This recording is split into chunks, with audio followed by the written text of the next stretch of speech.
The guard's hand trembled as he gripped the ornate door handle. Inside that room, something had gone terribly wrong. The shouting had stopped 3 minutes ago, replaced by a silence that felt heavier than stone. Thomas Whitmore had stood outside the royal chambers for 12 years, but he'd never heard the crown jeweler raise his voice. Not once, not until today. The morning had started like any other Tuesday at Kensington Palace. Sunlight filtered through centuries-old windows, casting patterns on marble floors that had witnessed generations of royal secrets. Thomas arrived at 6, as always, nodding to the kitchen staff already preparing breakfast.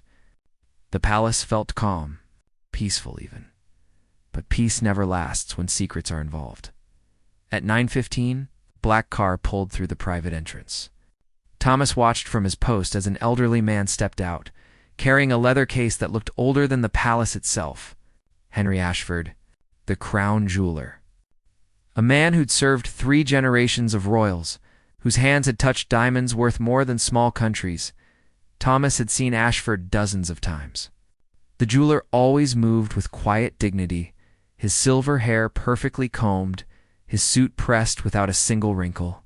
Today was different. Today Ashford's jaw was set in a hard line. His eyes, usually warm and kind, looked like chips of ice.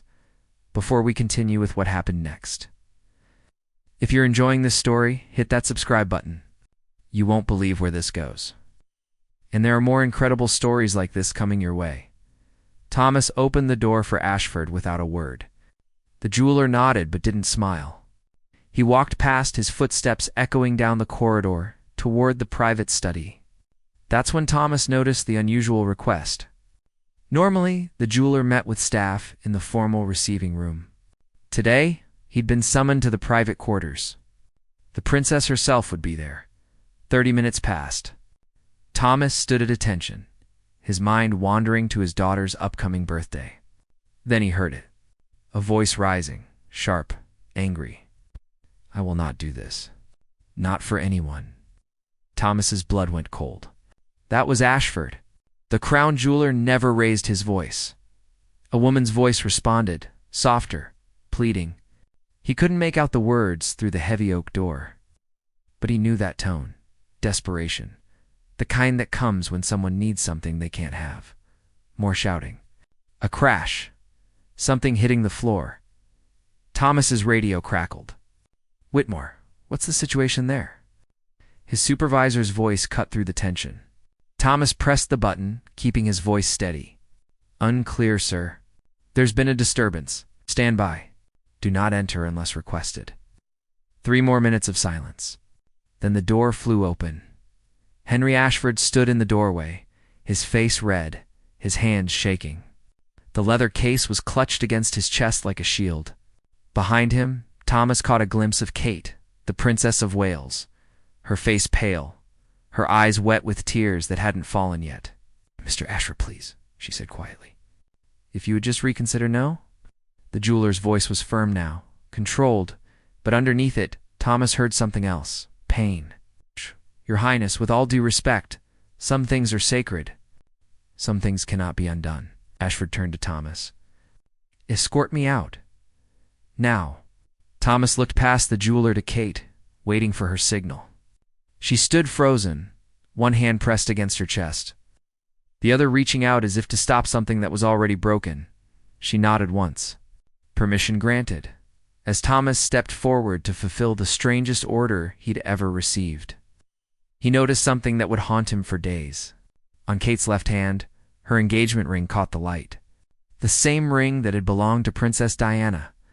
The ring that millions of people had seen in countless photographs. But something about it looked different. Wrong somehow. And Henry Ashford, the man who'd protected royal jewels for 40 years, was walking away from it like it had burned him. Thomas walked beside Henry Ashford down the corridor, their footsteps creating an awkward rhythm on the polished floor. The jeweler's breathing was heavy, labored, not from physical exertion, but from something deeper, something that had broken inside that room. "Sir," Thomas said quietly. "Are you all right?" Ashford didn't answer immediately. They passed a portrait of Queen Elizabeth, her painted eyes seeming to follow them. The old man's grip on his leather case tightened until his knuckles went white. "I've served this family since I was 23 years old," Ashford finally said. His voice cracked. 42 years, Sergeant Whitmore. 42 years of loyalty, of discretion, of protecting their most precious treasures. They turned a corner, heading toward the main entrance. Thomas noticed staff members peeking from doorways, then quickly disappearing. Word traveled fast in the palace. Something significant had happened, and everyone knew it. "And in 42 years," Ashford continued, "I've never said no to a royal request. Not once. I've worked through nights to repair broken clasps. I've traveled across Europe to source specific stones. I've kept secrets that would make your head spin." He stopped walking suddenly, right in the middle of the hallway.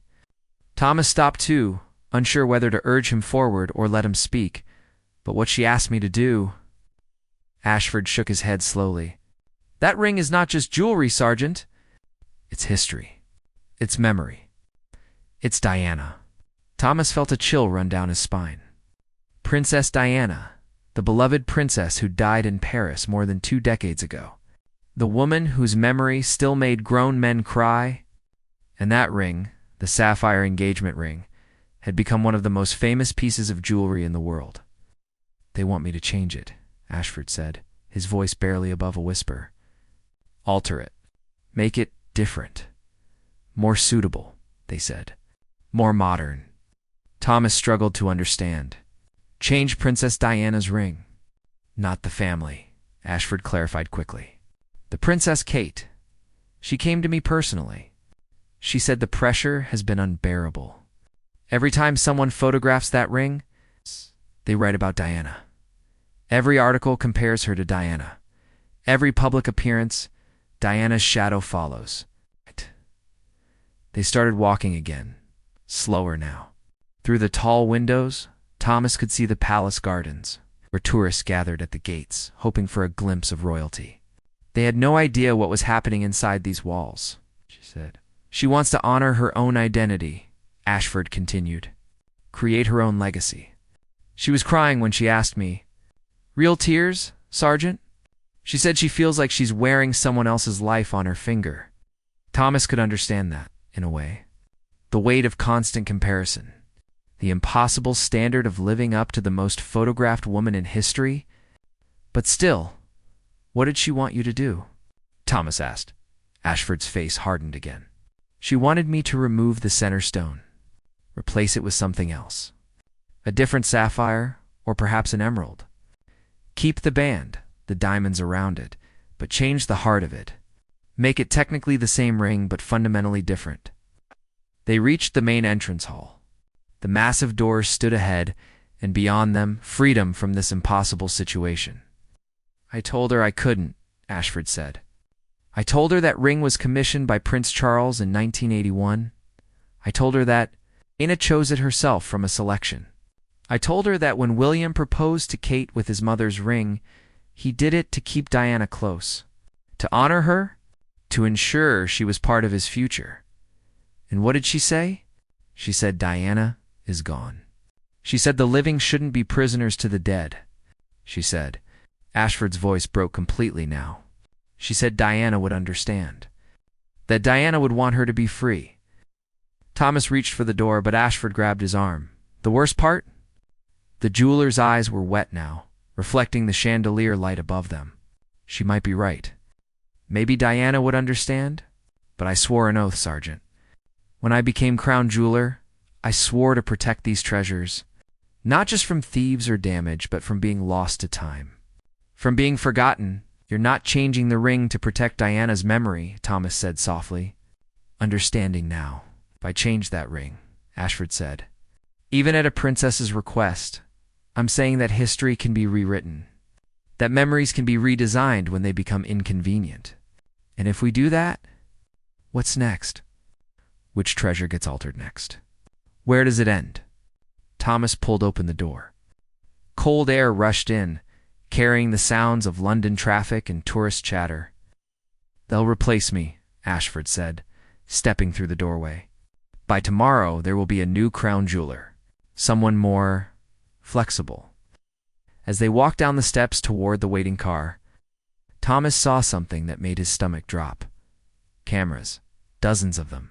The press had somehow learned something was happening, and they were ready to capture Henry Ashford's final walk from the palace. The camera flashes hit like lightning strikes. Thomas instinctively moved closer to Ashford, his training kicking in. Protect and shield. Always protect and shield. But the elderly jeweler stopped on the palace steps, refusing to hurry. Mr. Ashford, is it true you've resigned? Henry, look this way. What happened inside the palace? The questions came from everywhere, shouted over each other in a desperate chorus. Thomas counted at least 20 photographers, maybe more. Someone had tipped them off. In a place built on secrets and silence, someone always talked. Ashford stood perfectly still, his leather case held against his chest. For a moment, Thomas thought the old man might actually speak, might break decades of discretion and tell them everything. The tension in the air was suffocating. Then Ashford simply walked forward, his head high, his expression neutral. Thomas matched his pace, ready to intervene if anyone got too close. The photographers parted reluctantly, still shouting questions that would never be answered. They reached the car. Thomas opened the rear door, and Ashford slid inside without a word. But just before Thomas could close the door, the jeweler looked up at him. "You're a good man, Sergeant Whitmore," Ashford said quietly. "Remember that in the coming days, when they spin this story every direction possible, remember that you witnessed the truth. Hold on to that." Thomas nodded, unsure what else to do. He closed the door and watched the car pull away, disappearing into London traffic. The photographers scattered, already uploading their images, already crafting headlines. When Thomas returned to his post, the palace felt different, heavier somehow. He radioed his supervisor. "Ashford has departed the premises. Copy that. Report to my office immediately." Thomas's stomach tightened. That tone meant trouble. The supervisor's office was on the 3rd floor, tucked away from public areas. Thomas climbed the stairs slowly, his mind racing. He'd done nothing wrong. He'd followed orders. Escorted the jeweler out as requested. But something told him his involvement in this situation wasn't over. Commander Patricia Hayes sat behind her desk. Her gray hair pulled back severely, her expression unreadable. She'd been managing palace security for 15 years and had seen everything. Nothing rattled her, except today. Thomas noticed a tightness around her eyes, stress lines that hadn't been there yesterday. "Close the door," she said. Thomas obeyed, then stood at attention. "What did he say to you?" Hayes asked. Ashford. During the escort, Thomas hesitated. The oath of discretion every palace employee took ran through his mind. But Hayes was his superior. She had clearance for everything. Explained why he refused the request, Thomas said carefully. And what was the request? To alter Princess Diana's engagement ring? To replace the center stone? Hayes closed her eyes briefly, as if confirming something she'd already suspected. And his reason for refusing? He believes some historical artifacts are sacred, that changing them erases history. This belief, Hayes said slowly, has just created an international incident. The press already has a story. They don't have details yet, but they will. Someone will talk. Someone always talks. She stood and walked to the window, looking out over the palace grounds. The princess is devastated, Hayes continued. She feels humiliated, rejected. She made a personal request to a man she trusted, and he refused her publicly. In her own home? With respect, ma'am, Thomas said, it wasn't public. It was a private meeting. And yet 20 photographers knew to be at the entrance exactly when Ashford was leaving. Hayes turned to face him. "This palace has been breached, Sergeant. Not by criminals or terrorists, but by a story. And stories spread faster than fires." Thomas understood now. This wasn't about right or wrong. It wasn't about history or loyalty. It was about control. About managing a narrative that was already spinning out of reach. "I need to know everything," he said, Hayes told him. "Every word. Every detail. The family needs to prepare for what's coming."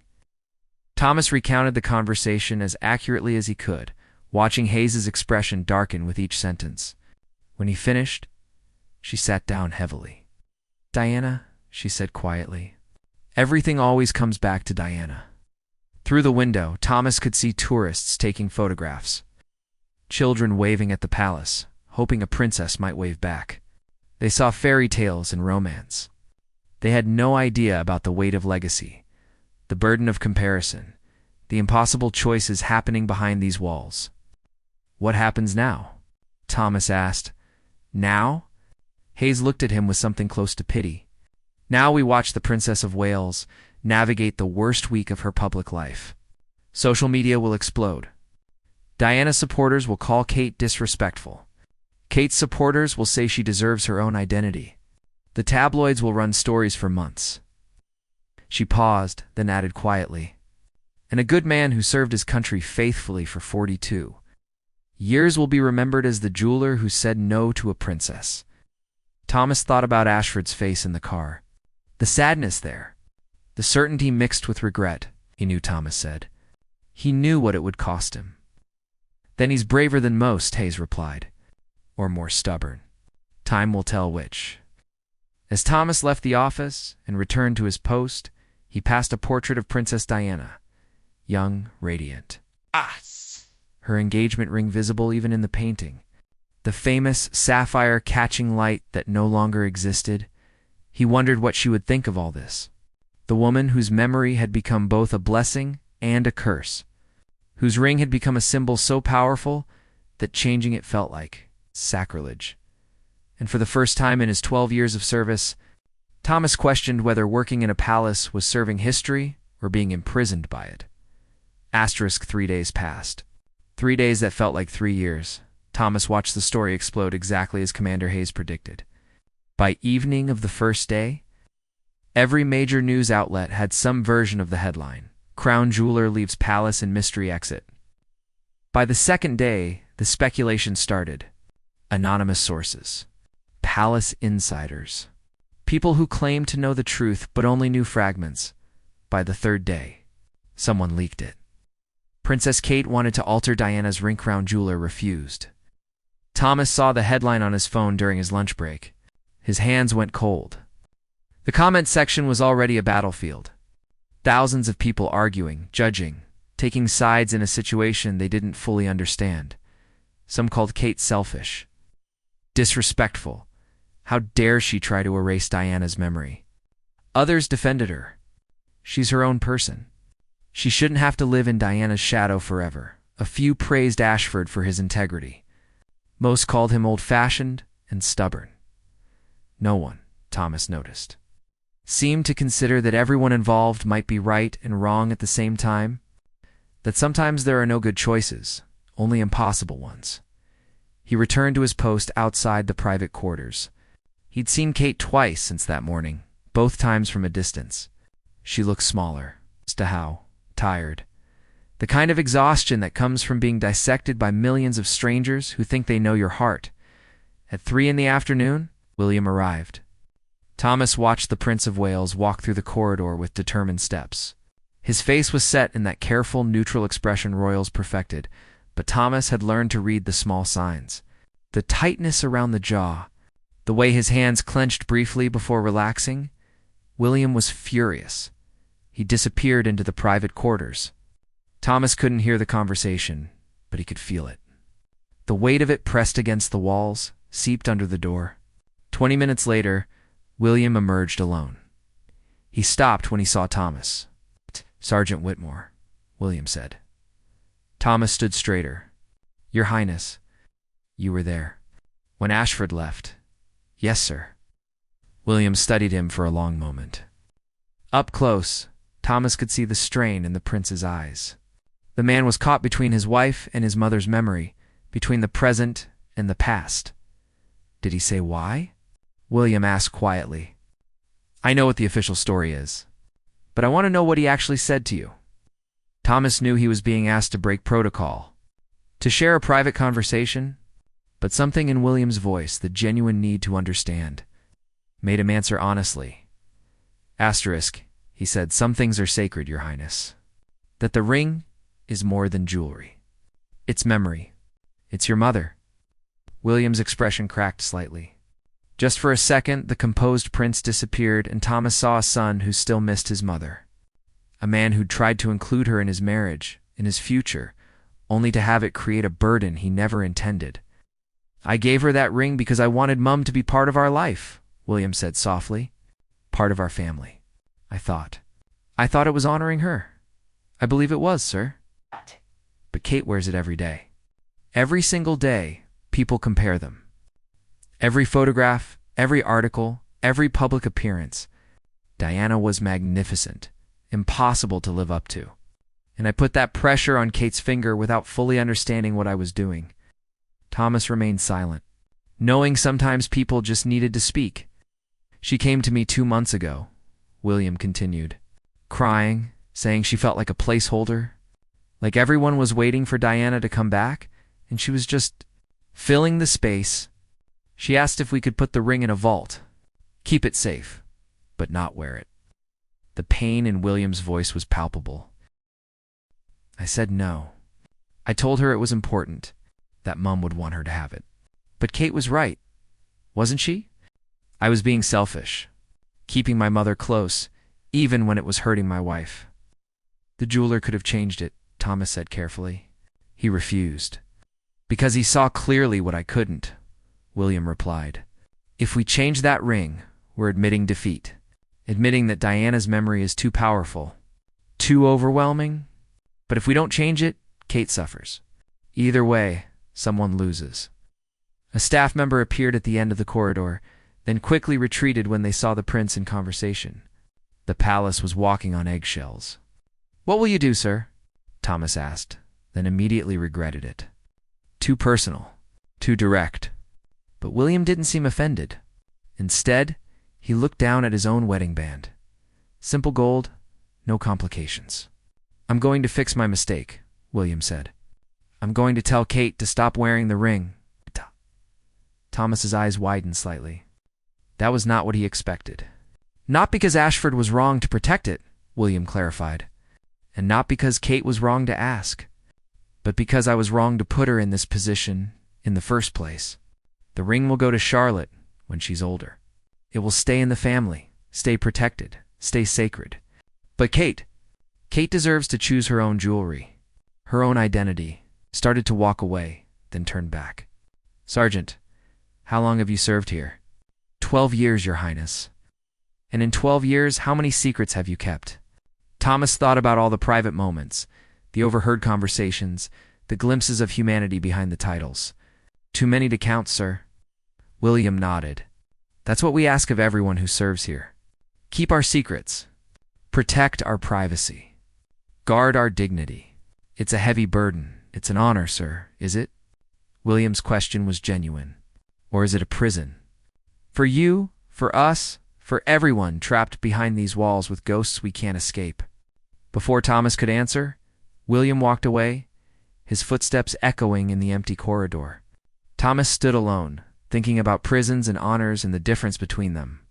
He thought about Ashford, who'd served 42 years and walked away with his integrity intact, but his heart broken. He thought about Kate, who'd married into a fairy tale and found herself living in someone else's story. And he thought about Diana. His love and light had been so powerful that even 25 years after her death, her presence shaped every decision made in these halls. The ring was more than a ring. It always had been. And some problems, Thomas realized, couldn't be solved by changing jewelry or escorting jewelers out of palaces. Some problems were written in history, carved in memory, and no amount of altering or adjusting could make them disappear. Asterisk 1 week after Ashford's departure, Thomas arrived for his shift to find the palace in unusual motion. Staff members moved with purpose, whispering in clusters that dispersed whenever anyone important approached. Something was happening. Something big, Commander Hayes found him before he'd even reached his post. Conference room. Now, conference room was typically reserved for security briefings after threats or incidents. Thomas had been inside maybe 4 times in 12 years. Today, it was packed. Every guard, every member of the security team, all crammed into a space meant for half as many people. Hayes stood at the front, her expression grave. "At noon today," she announced, "the Princess of Wales will make a public appearance at the Children's Hospital charity event. She will not be wearing her engagement ring." The room erupted in whispers. Hayes raised her hand for silence. Instead, she will wear a new ring. Custom designed. A gift from Prince William, commissioned last week and completed yesterday by emergency order. Thomas felt his chest tighten. So William had followed through. He'd found a solution, however imperfect. "The press will notice immediately," Hayes continued. "They always do. The palace will release a statement at 11:30, 1 hour before the appearance. The statement will explain that the original ring remains in the royal collection and will be passed to Princess Charlotte in the future. The new ring represents the Princess of Wales's own chapter in royal history." "What about Ashford?" someone asked. Hayes's expression softened slightly. "Mr. Ashford has been thanked for his decades of service. He was not dismissed. He chose to retire. The distinction matters, and we will make it clear." But Thomas knew how the world worked.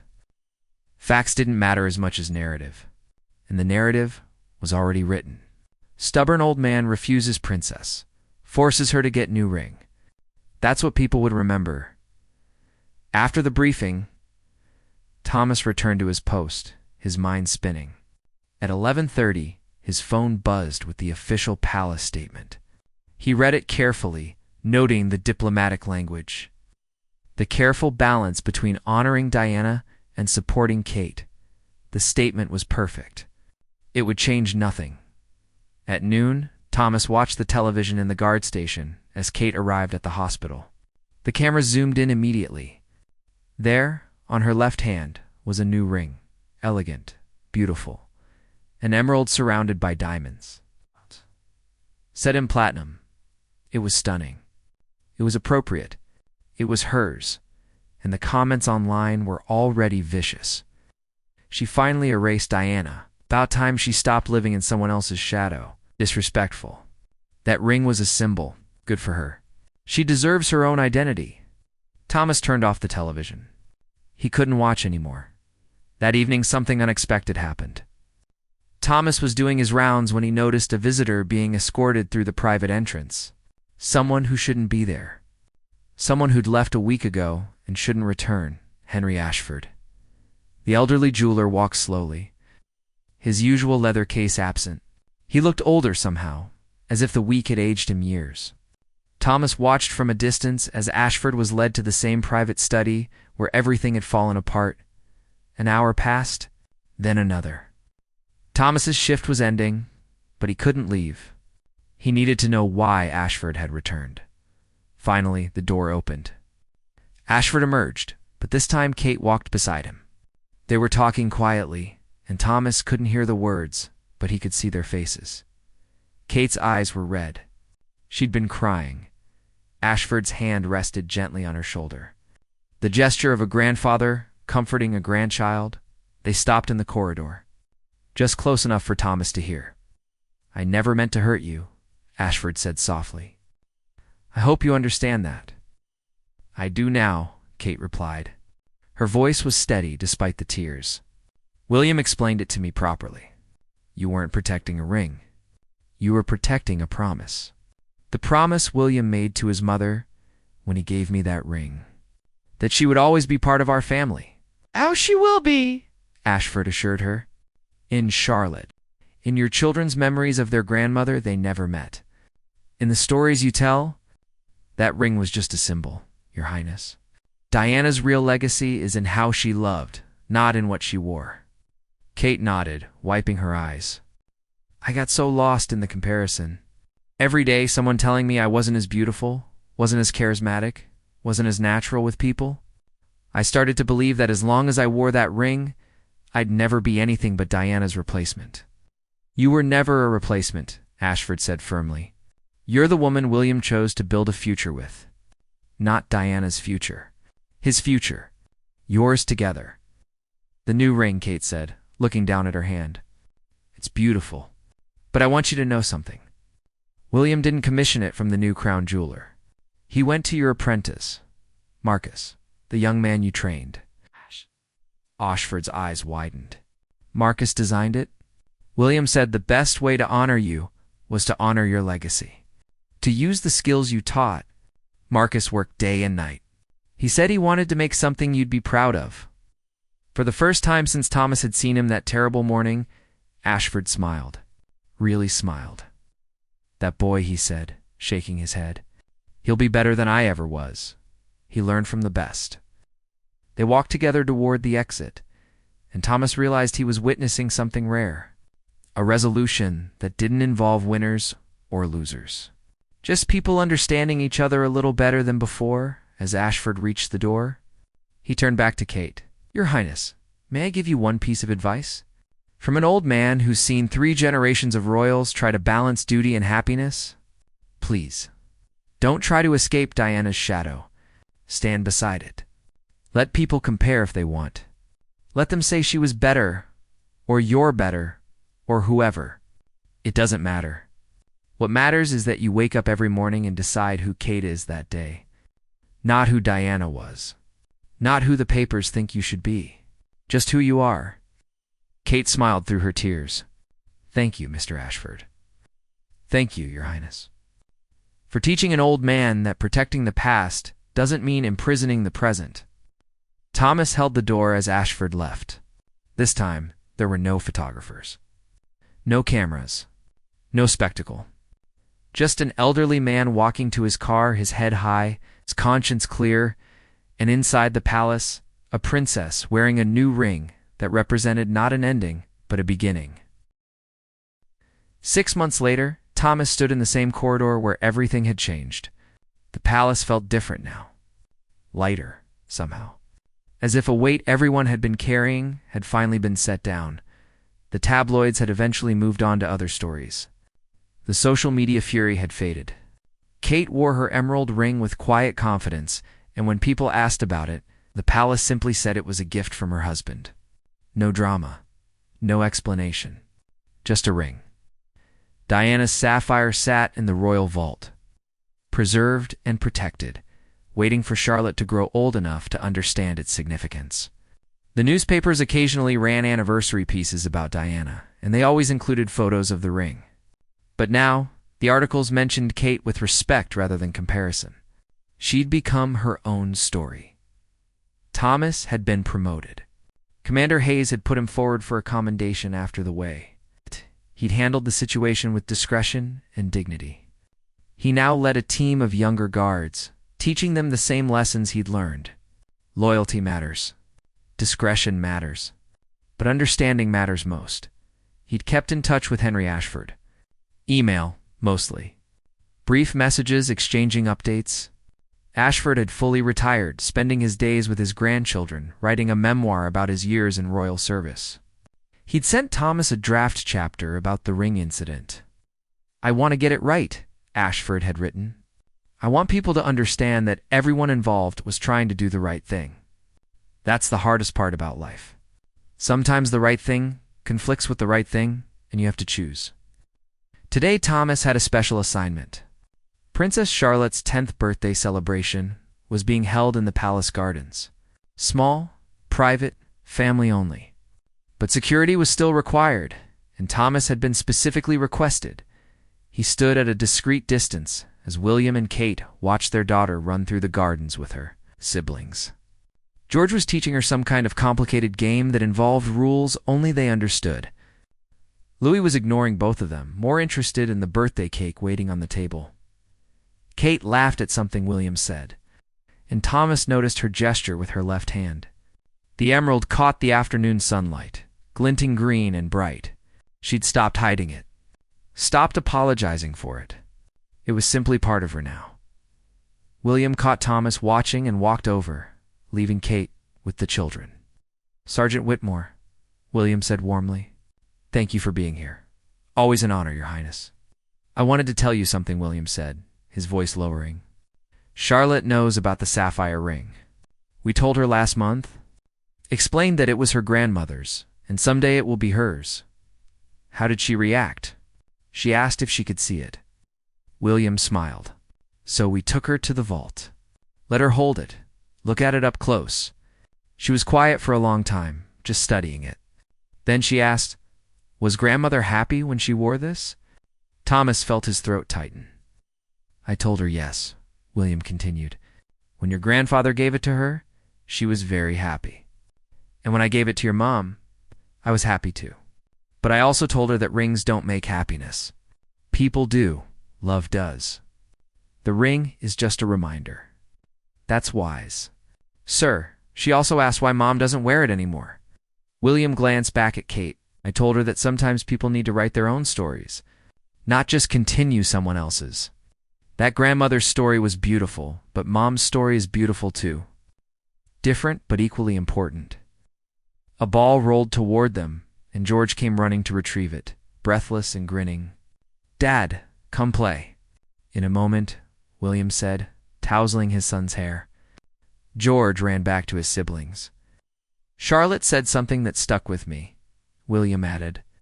"She said, 'When I grow up and wear grandmother's ring, I'll think about both of them. Grandmother and Mom, because they're both important.' Out of the mouths of children, right?" Thomas nodded, struck by the simple wisdom of a 10-year-old who'd solved what adults had struggled with for months. It wasn't about choosing. It was about honoring both. "Mr. Ashford was right," William said. "Some things are sacred and should be protected. But he was also wrong, or rather incomplete. Sacred things should be protected, yes. But they should also be understood, contextualized.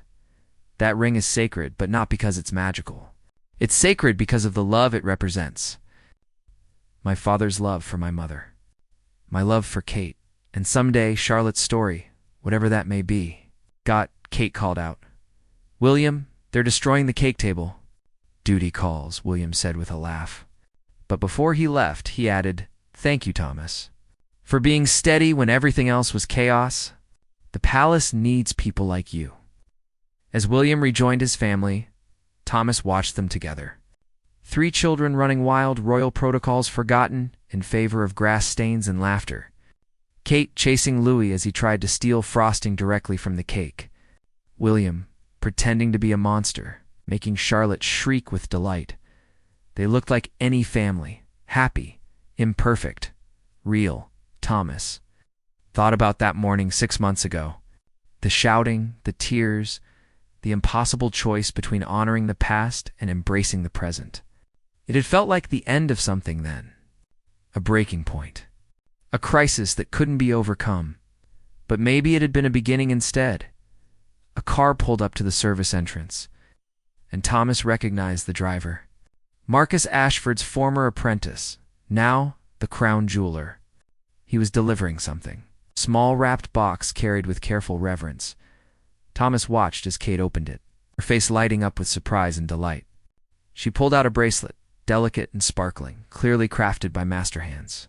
She immediately put it on, showing William, who examined it with approval later.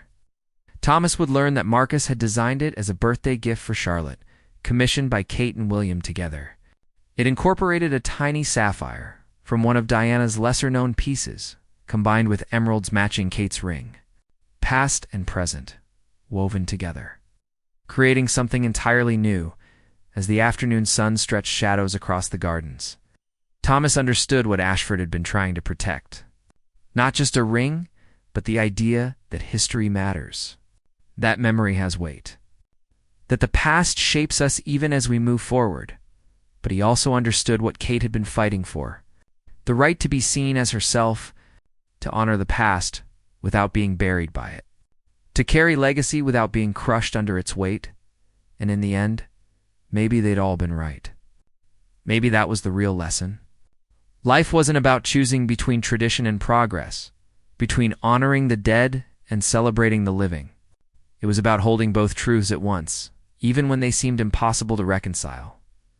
The party continued as the sun began to set, painting the palace walls gold and amber. Thomas remained at his post, a silent guardian of a family trying to find balance between who they were and who they'd always be. He thought about sending another email to Ashford, telling him about today, About Charlotte's wisdom and William's growth and Kate's peace. About how the crisis that had seemed so destructive had actually cleared space for something better, but he decided against it. Some moments were better left unspoken. Some endings were better left open. Instead, Thomas simply watched and remembered and understood that the greatest privilege of his service wasn't protecting royals from danger. It was witnessing their humanity. Inside the palace, in a climate-controlled vault, Princess Diana's sapphire ring sat in darkness, preserved and protected, waiting patiently for the day when Charlotte would slip it onto her own finger and add another chapter to its story. But that was years away. Today was for birthday cake and grass stains and laughter that echoed off ancient walls. Today was for the living, and that, Thomas thought, was exactly how it should be.